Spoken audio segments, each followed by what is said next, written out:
सास संगत जी बड़े प्यार से कहना जी धन निरंकार जी। आशा करती हूँ कि सतगुरु माता जी की कृपा से आप सभी अच्छे होंगे। आज मैं सभी के बीच में एक सुंदर साखी लेकर आई हूँ जी। आशा है जी परवान करना। सास संगत जी, एक गांव में निर्मला नाम की सत्संगी माँ रहती थी। बरसों से सतगुरु की वाणी सुनती आ रही थी। सास संगत जी, निर्मला जी बच्चों को समझाती थी कि बच्चों, प्रेम सबसे बड़ा हथियार है। सास संगत जी, जिसे नफरत ना बदल सके उसे प्रेम बदल देता है। सास संगत जी, समय बीतता गया। बेटे की शादी हुई। नई बहू सीमा शहर से गांव आई। सास संगत जी, सीमा बहुत पढ़ी लिखी और तेज स्वभाव की लड़की थी। सास संगत जी, घर के ढंग, गांव की रीति रिवाज और निरंकार की भक्ति सब उसके लिए अनजान था। सास संगत जी, शादी के कुछ दिनों के बाद छोटी छोटी बातों पर झगड़ा होने लगा। सास संगत जी, सीमा को लगता था कि मेरी सास हर बात पर मुझे टोकती है। सास संगत जी, सास को कभी कभी लगता था कि मेरी बहू मेरी बात ही नहीं मानती। धीरे धीरे सीमा की नफरत बढ़ने लगी। सास संगत जी, वो बात बात पर चिढ़ती थी। कभी सास के चरण भी नहीं छूती थी। सास संगत जी, घर में तनाव बढ़ रहा था। सास संगत जी, निर्मला जी चुपचाप सतगुरु की सीख याद करती थी। सास संगत जी, एक दिन सत्संग में किसी ने कहा, कभी कभी सामने वाला प्रेम का भूखा होता है। सास संगत जी, वह नफरत नहीं बस समझ की कमी दिखाता है।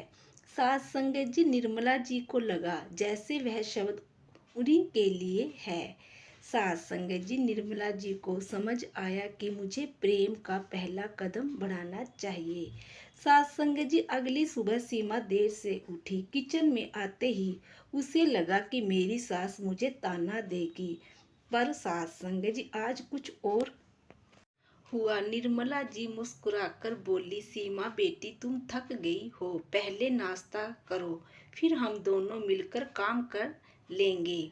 सास संगत जी, सीमा हैरान थी। सास संगत जी, आज ना डांटा ना ताना दिया। सास संगत जी, सीमा ने अपनी सास की आंखों में सच्ची ममता दिखी। सास संगत जी, निर्मला जी का दूसरा कदम बिना बोले सेवा करनी। सास संगत जी, सीमा ऑफिस जाती तो सास हर दिन उसके लिए टिफिन में उसकी पसंद की सब्जी बनाकर रख देती, कपड़े धोकर प्रेस कर देती और आते जाते उसे बस एक ही बात कहती, अपना ख्याल रखा करो बेटी। सास संगत जी, सीमा नौकरी करती थी। सीमा बाहर बहुत तनाव झेलती थी। सास संगत जी, घर पर उसे बिना शर्त का प्यार उसे अंदर से छू लेता था। सास संगत जी, निर्मला जी का तीसरा कदम चुप रहना। एक दिन बहू ने गुस्से में कहा, मैं आपकी तरह नहीं चल सकती हूँ, मैं अलग हूँ। सास ने शांत होकर कहा, अलग होना कोई गलत नहीं बेटी, गलती तब होती है तब हम अलग होने पर भी प्यार करना छोड़ दें। सास संगत जी, सीमा की आंख नम हो गई। सास संगत जी, एक दिन सीमा के ऑफिस में बहुत बुरा दिन गया। सास संगत जी, वो घर पहुंची तो बहुत थकी हुई और बहुत परेशान थी।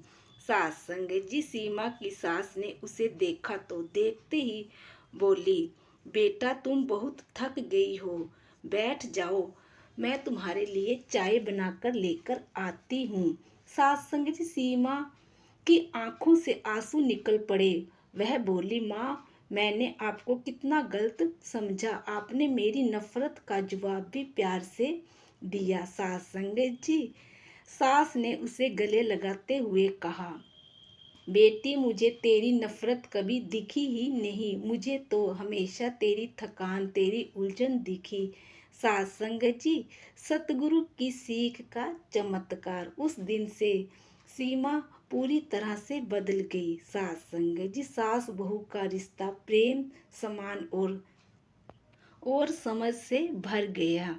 सास संगत जी, सीमा सत्संग जाने लगी, सेवा में हाथ बटाने लगी और अक्सर कहती, माँ, ने मुझे प्रेम की भाषा सिखलाई। सतगुरु ने मुझे प्रेम वह बदल दिया। रोशनी है जो सब सात्संग। अंधेरी जगह को भी जगमगा देती है, नफरत तक को भी प्रेम से पिघला देती है। साथ संगत जी, अगर यह साखी आप सभी को अच्छी लगी हो तो प्लीज़ वीडियो को लाइक करें, शेयर करें, चैनल को भी सब्सक्राइब कर लेना जी। साथ संगत जी, आप सभी से फिर मुलाकात होगी नई साखी के साथ, नए विचारों के साथ। साथ संगत जी, बड़े प्यार से कहना जी, धन निरंकार जी।